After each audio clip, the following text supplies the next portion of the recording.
नमस्कार मित्रांनो, सावळ्याची जणू सावली. आजच्या भागात आपण बघूया. कारण का आता ऑफिसमध्ये असतो, त्याचं काहीतरी काम चाललेलं असतं. तेवढ्यात काय सावलीचा फोन वाजतो आणि सावली तिथे नसते. खूप वेळ फोन वाजतो म्हणून सारंग फोन उचलतो. सावलीचा फोन इथे राहिलाय आणि भैरवीची का फोन करताय तिला. सारंग विचार करतो तिचा फोन आहे, मग मी का उचलायचा. मग सारंग फोन उचलत नाही. इकडं मात्र भैरवी सारखी फोनच लावत असते. तेवढ्यात काय भैरवीच्या घरी तारा आणि सावली अगदी धावत पळत आलेले असतात. आल्या आल्या भैरवीने पट्टा चालू केलेला असतो. सावली कुठं होतीस तू, किती उशीर झालाय आणि किती वेळची फोन लावती मी. जास्त माज आलाय का गे. तेवढ्याच सावलीला आठवतं की फोन मी ऑफिसमध्येच टेबलवर ठेवून आली आणि माझा फोन तिथेच विसरलाय. सावली म्हणते मी फोन ऑफिसमध्ये विसरून आले, आता सारंग सरांना काय सांगू. भैरवी म्हणते काय सांगायचे तुझं तू बघ, ते तुझं तू ठरव. मी काय सांगते जरा म्हणलं नाही. माझ्या कारकिर्दीला गाणं म्हणण्याला 35 वर्ष पूर्ण झाली आहेत आणि मी आता ठरवलंय की माझा वारसा, वजे घराण्याचा वारसा, मी जे 35 वर्ष काम केलं ते आता माझ्या वारसाला म्हणजे ताराला सुपूर्त करायचंय. आणि तारा लगेच म्हणते आणि मी इथे आहे हे मला विचारावं आणि मग माझ्याबद्दल काहीतरी मत सांगावं असं तुला वाटलं नाही मम्मा. मला एवढं मोठं काहीतरी जबाबदारी देतीये, मग ऍटलिस्ट विचारावं माझं मत काय हे तरी जाणून घ्यायचं की. डायरेक्ट ठरवलं. भैरवी म्हणते तुला का विचारायचं आणि तुला विचारण्याची गरजच नाहीये. आपलं ठरलंय ना, वजे घराण्याचा वारसा तूच पुढे न्यायचाय बरोबर. आणि मुळात तुझा जन्मच संगीत वारसा, वजे घराण्याचा जो संगीत वारसा आहे तो पुढे नेण्यासाठी झालाय. विचारण्याची किंवा काही तुझं मत विचारण्याची तर काही गरजच नाहीये. हो नाही हे विचारणं तर खूप लांब राहिलं. कळालं. तुला विचारायला नाही बोलवलंय, तुला मी सांगायला बोलवलंय. तारा आणि लक्षात ठेव, वजे नाव तुझ्या नावाच्या पुढे लागतं ना, म्हणून जगात तुला काहीतरी किंमत आहे, जगात काहीतरी वेगळी ओळख आहे, मान सन्मान सगळं फक्त आणि फक्त वजे नाव लागतंय ना म्हणून. तुझ्याकडे तसं काहीही नाहीये. लक्षात घे जरा तारा. वजे नाव जर काढलं तर तुला तारा नावाला कोणी सुद्धा विचारणार नाही. कवडीची सुद्धा किंमत राहणार नाहीये, अगदी कवडीची सुद्धा नाही. अगं माझी किंमत बनवली असती किंवा नसती बनवली माझं मी बघितलं असतं ना. काहीतरी करायला मला अलाव केलं असतं तर. पण कसं आहे ना, तुझ्या भरोश्यावर तर अजिबातच राहिले नसते मम्मा. मग काय केलं असतं ग तारा. तारा माझ्या भरोश्यावर आहे म्हणून तुझी किंमत आहे हे विसरू नकोस. म्हणून तू सुखी आहे. तारा म्हणते हो ना, म्हणूनच या सगळ्या गोष्टींचा कंटाळा आलाय मला. ए तारा डोकं फोडून फोडून सांगू का ग तुला. वैताग आलाय मला तेच सांगून. तुला जे मिळालंय ना, आयतं सायतं सगळं तुझ्या पुढे ताट वाढून जे मिळालंय ना, ते कमवण्यासाठी, ते मिळवण्यासाठी अख्खी हयात जाते लोकांची, तरी त्यांच्या पुढे सगळं काही मिळत नाही. आणि तुला सगळं मिळालंय ना, त्यामुळे तुला ते पचवताच येत नाहीये. बरोबरच आहे तारा, आयतं मिळालंय म्हणून तुला किंमत नाहीये. कष्टाने मेहनतीने जर कमवलं असतं तर नक्कीच तुला त्याची किंमत असती. पण कसं आहे ना, सगळं तुझ्या पुढ्यामध्ये आयतं मिळालं, मग त्याची कसली आली आहे तुला किंमत. स्वतः जवळ जे आहे ना त्याची तुला शून्य किंमत आहे तारा, अगदी शून्य. भैरवी इतकी चिडलेली असते आणि एका शब्दावर काय लेक्चर देत असते ह्या ताराला. असो, मला काही वाद घालायचे नाहीयेत. मुळात तुला विचारतही नाहीये, तुझी परवानगीही घेत नाहीये. फक्त तुला सांगण्यासाठी बोलवलंय की हा कार्यक्रम मी करतेय आणि खूप मोठ्या स्वरूपात असा कार्यक्रम करणार आहे. सगळ्या जगासमोर, संगीत क्षेत्रातल्या दिग्गजांच्या समोर वजे घराण्याचा संगीताचा वारसा तुझ्याकडे देणार आहे. ताराच्या डोळ्यात तर पाणी आलेलं असतं, कारण भैरवी तिचं काही म्हणणं ऐकतच नसते. सगळे हिचं काय म्हणणं आहे तिच्यावर लादत असते. आता भैरवी ताराला सोडते आणि आई सावली, हा कार्यक्रम अगदी दणक्यात करायचा आहे मला. एक नंबर असा कार्यक्रम झाला पाहिजे. कधी झाला किंवा होणार सुद्धा नाही. पहिलाच कार्यक्रम माझा असा की सगळे लोक या कार्यक्रमाबद्दल वाहवा करत राहतील. इतका मोठा आणि जबरदस्त असा कार्यक्रम करायचा आहे. त्यामुळे मला कुठेही काही चूक झालेली खपून घेतली जाणार नाही. कळतंय का. ए सावली, तुझ्याशी बोलतीये मी. सावली फक्त मान डोलावत असते. कुठलीच कसर मला सोडायची नाही. या लोक बघत राहिली पाहिजे. सगळे अगदी मंत्रमुग्ध झाले पाहिजे. मंत्रमुग्ध होऊनच माझ्या कार्यक्रमातून गेले पाहिजे. असा कार्यक्रम करायचा आहे मला. ताराचा आवाज असा झाला पाहिजे की बस सगळे लोक मंत्रमुग्धच झाले पाहिजे. जागेवर तारा तारा तारा, ताराचीच माळ जपली पाहिजे. रवी म्हणते कळू दे की जगाला, वजे घराण्याचा संगीताचा वारसा किती योग्य हातामध्ये सुपूर्त केलाय, किंवा मी काहीही चूक केली नाहीये. योग्य माणसाकडे योग्य ती जबाबदारी दिलीये. कळू दे की लोकांना. म्हणूनच भव्य दिव्य असा कार्यक्रम करायचा आहे मला. भैरवी एवढी पोट तिडकीने बोलत असते. ताराला काडी मात्र इंटरेस्ट नसतो. अगदी स्टॅच्यू सारखी उभी राहिलेली असते आणि फक्त उभा राहायचंय म्हणून राहिलेली असते. बोलण्याकडे काही एक लक्ष नसतं. इकडे आता जगन्नाथजी म्हणतात पोरीची चांगला सूर लागला होता, चांगले सूर जुळून आले होते, योग्य ते काम तिला मिळालं होतं. तिचा संसार सुद्धा चांगला असा सुरळीत पार पडला होता. काय ग्रहण लागलं, कोणाची नजर लागली माझ्या लेकीच्या संसाराला देवालाच माहिती. जगन्नाथजी आणि अलका खूप टेन्शनमध्ये असतात आणि सारखा सावलीचाच विचार करत असतात. कारण सावलीच्या बाबतीत काहीतरी विचित्र भयानक असं घडणार आहे याचा त्यांना कदाचित सुगावा लागलेला असतो किंवा पत्रिकेत बघितल्यामुळे त्यांना काहीतरी तरी जाणवलेलं असतं. भैरवी तिकडे सावलीला टॉर्चर करत असते आणि इकडे जगन्नाथजी सावलीच्या विचाराने अगदी तगमग करत असतात की माझ्या लेकीच्या आयुष्यात हे काय चाललंय, ग्रहण लागल्यासारखं झालंय. अलका म्हणते, जगन्नाथजी एवढे पॅनिक होऊ नका बरं तुम्ही. याच्या आधी सुद्धा संकट आली, अनेक मोठी संकट आली. प्रत्येक संकटावर मात करण्यासाठी काही ना काहीतरी उपाय पर्याय तुमच्याकडे होता. आत्ता सुद्धा काहीतरी शोधून काढा ना तुम्ही. नाही ना ग अलका, मला एवढ्या विद्येवर गर्व होता माझ्या की मी काहीही करू शकतो. जगन्नाथकडे प्रत्येक अडचणीवर सोल्युशन आहे. आता नाहीये तसं. मी काहीही करू शकत नाही, माझ्या हातात काहीच नाहीये. का म्हणते, जगन्नाथजी तुम्ही पुन्हा तपासून बघितलं असेल याची मला खात्री आहे. पण एक माझं समाधान म्हणून प्लीज एकदा परत बघता का? काहीतरी आपल्या हाताला लागणार म्हणजे लागणारच. बघा ना जगन्नाथजी. जगन्नाथजी म्हणतात, अलका रात्री 10 वेळेला आणि पहाटे उठून 10 वेळेला बघितलंय तरी तेच उत्तर येतंय. तू म्हणतीस तसं खरंच चुकायला हवं होतं माझं. सावलीला कसं सांगू, तुझ्या पदरात संतती सुख नाही. इतकी भयानक गोष्ट मी सांगूच कशी माझ्या लेकीला. अलका, आणि मी सांगितलं होतं मेंदळेच्या घरातला पाळणा हलेन ते तुझ्यामुळे. माझी भविष्यवाणी खोटी ठरायला लागली म्हणजे जगन्नाथची विद्या कमी व्हायला लागली का आता? मला टेन्शन आलंय ग अलका. माझ्या लेकीच्या बाबतीत असं कसं होतंय? ठामपणे सांगितलं होतं पाळणा हिच्यामुळेच हलणार आहे मेंदळेच्या घरात. आता कुठल्या तोंडाने जाऊन सांगू की ती कधीच आई होऊ शकत नाहीये? मी सांगू शकत नाहीये अलका. तिच्यासमोर तुम्ही उभाच राहू शकत नाहीये. हे जर कळालं तर कोसळून जाईन ना माझी लेक. मग काय करायला हवंय आपण? तुम्हाला काय वाटतंय जगन्नाथजी? सगळं उत्तम काय चाललेलं आहे, सगळं छान व्यवस्थित असं तिच्या आयुष्यात चाललेलं असताना तिच्या पदरामध्ये हे दुःख मला द्यायचंच नाहीये, मला टाकायचंच नाहीये. जगन्नाथजी म्हणता, अलका अज्ञानात सुख ते म्हणतो ना ते अगदी खरंय. आपण तिला सांगायचंच नाही, आपल्याला काही माहितीच नाहीये. अलकाने आणि जगन्नाथजीने ठरवलेलं असतं एवढं मोठं सत्य सावलीला कळता कामा नाही. काही झालं तरी काहीच सांगायची गरज नाहीये. इकडे आता सावली, तारा, भैरवी तिघीही रियाजासाठी बसलेले असतात.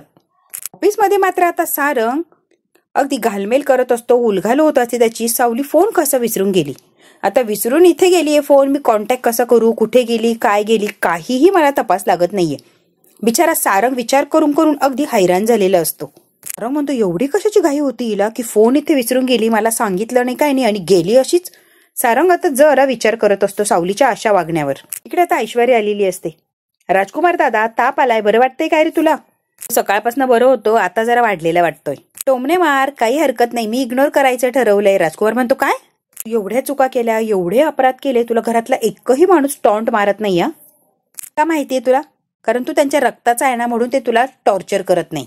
रक्ताच्या नात्याचा असून सुद्धा या घरच्यांनी घराच्या बाहेर काढलं आणि तू कोणीच नाहीये, तुला घरात ठेवलं. हे लक्षात ठेव ऐश्वर्या. कसं आहे ना राजकुमार दादा, आता सध्या ती ट्रीटमेंट मिळते तुला या घरात, ते बघता तर सगळ्यांनी तुला एक्सेप्ट केलंय, बरोबर? मला का एक्सेप्ट केलेलं नाहीये? राजकुमार म्हणतो, का तुला एक्सेप्ट केलं नाही त्यांनी? जरा विचार केलाय का कधी? तुझं काहीतरी चुकत असेल, स्वतःमध्ये काहीतरी सुधारणा केली पाहिजे असं वाटलंच नाही तुला ऐश्वर्या? ऐश्वर्या, स्वतःला जरा बदल, म्हणजे सगळे काही पॉझिटिव्ह असे तुझ्याबद्दल विचार करतील. ही जी टोमणी वाटतात ना तुला, ती साधी वाक्य किंवा सूचना असं वागतील. प्रयत्न कर ग ऐश्वर्या, खरंच सगळं काही चांगलं होऊन बसतं. अरे दादा, तोच प्रयत्न करतेय मी, यश कधी मिळेल काय माहिती, म्हणून तू तुझ्याकडे आलीये. माझ्याकडे? मी काय मार्गदर्शन वगैरे करणार की काय? काहीही जमत नाही, मी काहीही करणार नाही ऐश्वर्या. माझ्या गुरुजींकडे गेली तर ते नक्कीच तुला योग्य मार्ग दाखवतील. तू जा, तिथे मार्ग मिळेल तुला. सिंहगडच्या पायथ्याशी त्यांचं प्रवचन चालू आहे, हवं तर मी कॉन्टॅक्ट करतो. मला गरज नाहीये गुरुजींची, मी माझा मार्ग शोधेल. सगळ्यांचा चांगला विचार करायचा, माझ्या परीने सगळ्यांचं चांगलंच होईल असं करायचं. कुमार म्हणतो, खूप छान विचार आहे ऐश्वर्या. कुमार म्हणतो, या सगळ्यात पहिला नंबर माझा लागला की काय, म्हणून माझंच भलं करायला आली ऐश्वर्या? काय भलं करणार आहे ऐश्वर्या? आमच्या मनातलं तुझं गेलेलं स्थान परत मिळवून देण्यासाठी एक मार्ग सुचवायला आलीये मी. मेंदळे कुटुंबाचा मोठा मुलगा आहेस तू. आमचे म्हणाल्या की घरात बाळ बघायचंय, नातवंड बघायची आहे. थोरला असल्यामुळे पहिलं बाळ तुला आणि अमृता वहिलाच व्हायला हवंय. तर मला तरी वाटतं नियमानुसार पहिलं बाळ तुमच्याकडेच हवंय. त्यासाठी अमृता बहिणीने मी पावडर घातलेलं दूध प्यायला हवं, तरच काय तो पॉझिटिव्ह रिझल्ट मिळणार. तू नाही म्हणू नकोस हा प्लीज.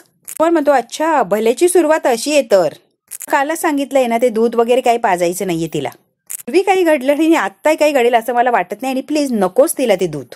एक काम कर ना ऐश्वर्या, तूच पी की ते दूध. तुम्हाला मूल झालं तरी आम्हाला आनंदच आहे ना, आपल्या घरातलंच बाळ असणार आहे ना ते. मग तू पी, ट्राय लेवल बेस्ट. राजकुमार म्हणतो आईची एवढी काळजी आहे तर तुम्हीच घ्या की मुलाचा चान्स. कसं आहे ना ऐश्वर्या, स्वतःपासून सुरुवात कर, सगळं छान होईल. ओढ दिसतील ग तुमच्या दोघांची मुलं, नीलचं आणि तुझं बाळ. वाव. अर्थात तुझ्यावर अवलंबून या, तुझं हो म्हटली तरच शक्य आहे. नीलला तर मूल हवंय कधीच. तुला नकोय ऐश्वर्या म्हणून तुम्ही थांबलात.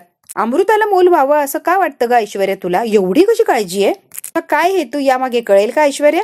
आत्ता मात्र मला कळत नाहीये, पण तू माझ्या आणि अमृताच्या भल्याचा विचार करतेय यावर काडी मात्र सुद्धा विश्वास नाहीये ऐश्वर्या.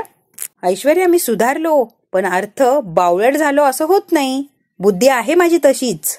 कोर म्हणतो तेवढी गोळी देशील का ग जाताना? तिथे तिथे अशी रागारागाने ऐश्वर्या निघून गेलेली असते. राजकुमारला माहितीये ही नागिन आहे, ही कधीच सुधारणार नाही आणि भल्याचा तर विचार चुकून सुद्धा करणार नाही कोणाच्या. रागावर नियंत्रण नाही आणि मी सुधारले म्हणतीये. वा. राजकुमार आता हसत असतो ऐश्वर्याच्या या अशा वागण्याला. इकडे आता अमृता किचन मध्ये काम करत असते तेवढ्यात काय सारंग येतो. सावली कुठे? अरे आलीच नाहीये ती. तिथलं मला दिसलीच नाही ती आणि रूम सुद्धा बंद होती तुमची. सारंग आता विचार करायला लागलेला असतो की सावली गेली कुठे सकाळपासनं. काय झालंय रे सारंग? सकाळपासनं नाहीये ती. अरे फोन कर. एवढा काय पॅनिक होतोय? अगं फोन तो ऑफिसमध्ये विसरून गेलीये ती. अरे मग ताराला कॉल कर. ताराचा पण फोन लागत नाहीये. अरे बापरे, खरंच काळजीचं काम आहे रे.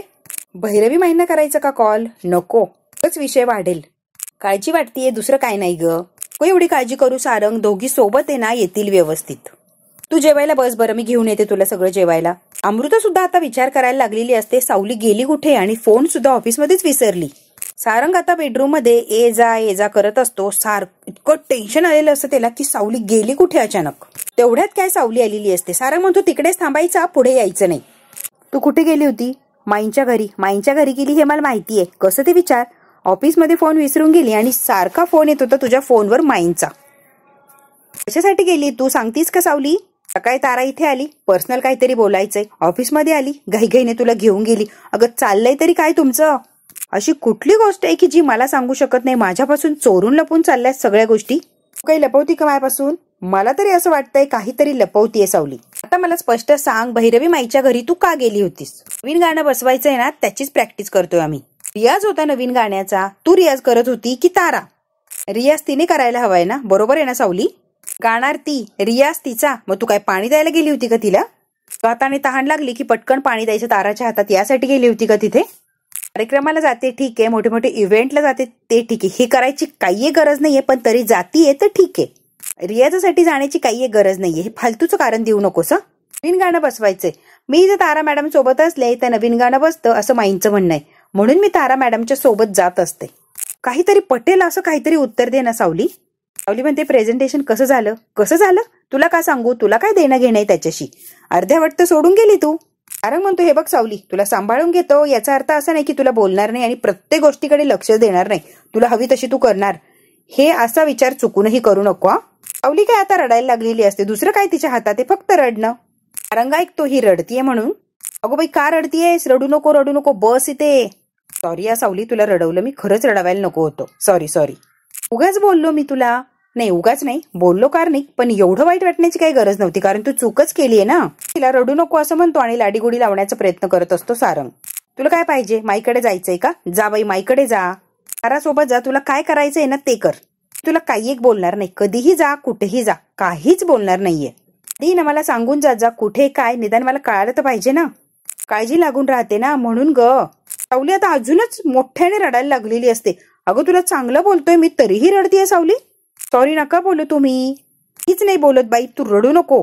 तुम्हाला आत्ताच सांगते तारा मॅडम सोबत थोडा वेळ तरी रियाजाला जायलाच लागणार आहे, तेही रोज. जा बाई जा, रोज जा. आता हस बरं सावली, रडू नको ग बाई, प्लीज रडू नको. आता नाही कशी मोठ्याने रडते, त्याची हसतानी पण छान असं हस की. ती लगेच सारंगच्या खांद्यावर डोकं ठेवते आणि मस्तपैकी स्माइल देते. सावली आता इकडे आलेली असते, स्वतःला जरा तयार करते, रडलेली असते, व्यवस्थित मेकअप वगैरे करून तयार होऊन लगेच किचन मध्ये येते आणि कामाला लागलेली असते. अमृता म्हणते ए सावली, कुठे गेली होती का सकाळपासून? तारा बरोबर कुठे गेली होती? यायला किती उशीर झालाय सावली तुला? कारण इतका टेन्शन मध्ये होता माहितीये का तुला? अगं त्याला सांगून तरी जात जा. हो मी माईंकडे गेले होते, तारा मॅडमचे रियाज आहे ना त्यासाठी गेले होते त्यांच्या सोबत. रियाजाला तुझी काय गरज आहे ग?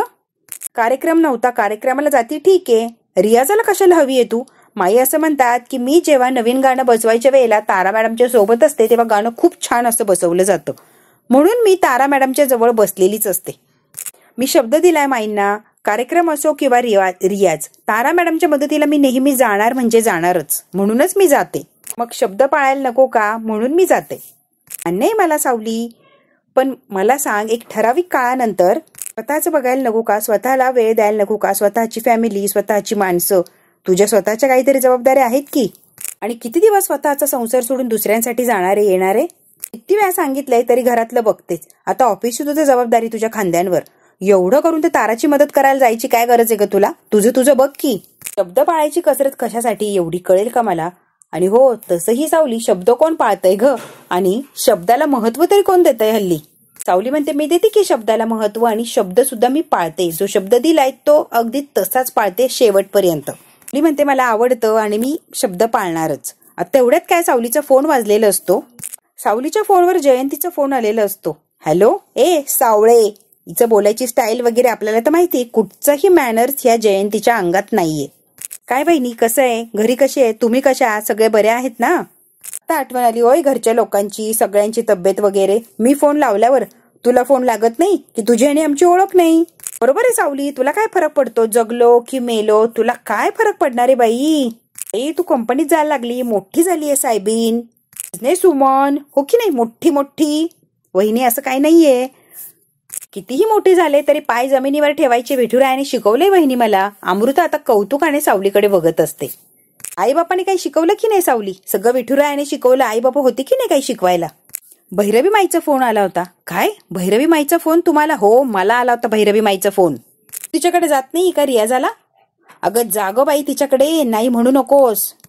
सावळे तुला माहितीये का त्या माईने काय केलंय. आमच्या घरादाराला उपाशी मारायची धमकी दिली आहे. राशन पाणी, अप्पूचा दवाखाना, बाकीचे सगळे खर्च, छोटे मोठे काय सगळं लाईट बिल, माझं मोबाईलचं बिल, सगळं काही बंद करील असं सांगितलंय त्या भैरवी माईनं. अगदी आम्हाला रस्त्यावर आणेल आणि भीक मागायला लावेल अशी धमकी दिलीये. ए सावळे, गप गुमान जायचा त्या भैरवीकडे. आता जर नाटकं केली तर याद राखा, काहीही नाटकं करू नको आणि जागबाई रियाजाला, नाहीतर ती भैरवी आम्हाला रस्त्यावर उभं करीन, भिका मागायला लावेन. तुम्ही काळजी करू नका बहिणी, असं काही होणार नाहीये. एकही दिवस चुकवणार नाहीये, तुम्ही अजिबात काळजी करू नका. हो का, मी हूच देणार नाही, तू काय होऊ देत नाहीये, मी तुझ्याकडून करून घेणार सगळं.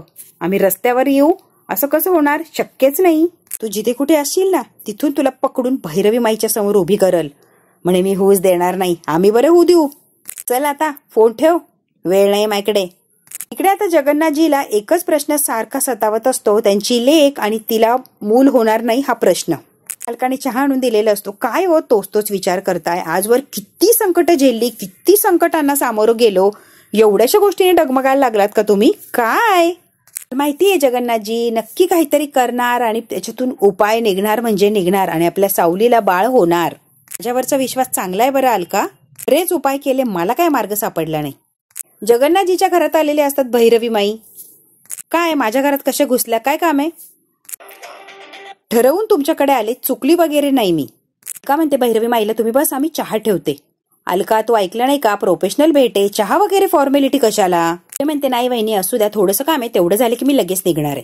इकडे ऑफिसमध्ये नील, सारंग, सावली, किरण असतात, आणि किरण आणि नील आता काहीतरी चेंजेस करायचे असतात. तेवढे चेंजेस नीलने आता किरणला सांगितलेले असतात, एवढे इमिजिएटली करायचे. किरण म्हणते यस सर, मी लगेच करते. लोकांना लगेच पाठव आणि डील फायनल करायची आहे. सावली म्हणते मला असं वाटत होतं यातला जो ट्रान्सपोर्टेशनचा पॉइंट आहे ना तो बदलायला हवा. ते आपल्याला परवडेल सुद्धा, खर्च करणं, आणि मालाची डिलिव्हरी सुद्धा वेळेत होऊ शकते. काय आपल्या हातात सगळं असल्यामुळे माल हवा तेव्हा आणि हवा तिकडे जाऊ शकतो, आपल्याला हवेत त्या वेळेत. ती म्हणते आपल्याला कोणावर अवलंबून राहावं लागणार नाही ना, असं मला म्हणायचंय. आता सारंगला आणि नीलला सावली जे म्हणणं मांडलंय समोर ते आता पटलेलं असतं. सगळे आता सावलीकडे बघायला लागलेले असतं, अगदी किरण सुद्धा. आता बघूया सावलीचा निर्णय त्यांना आवडलाय की सावली काहीतरी वेगळंच बोलतीये, त्यावर ते हसणार आहे तिला. हे बघायचं असेल तर बघायला लागणार उद्याचा भाग. हा भाग इथे संपला. व्हिडिओ आवडल्यास लाईक, शेअर, सबस्क्राईब नक्की करा. धन्यवाद.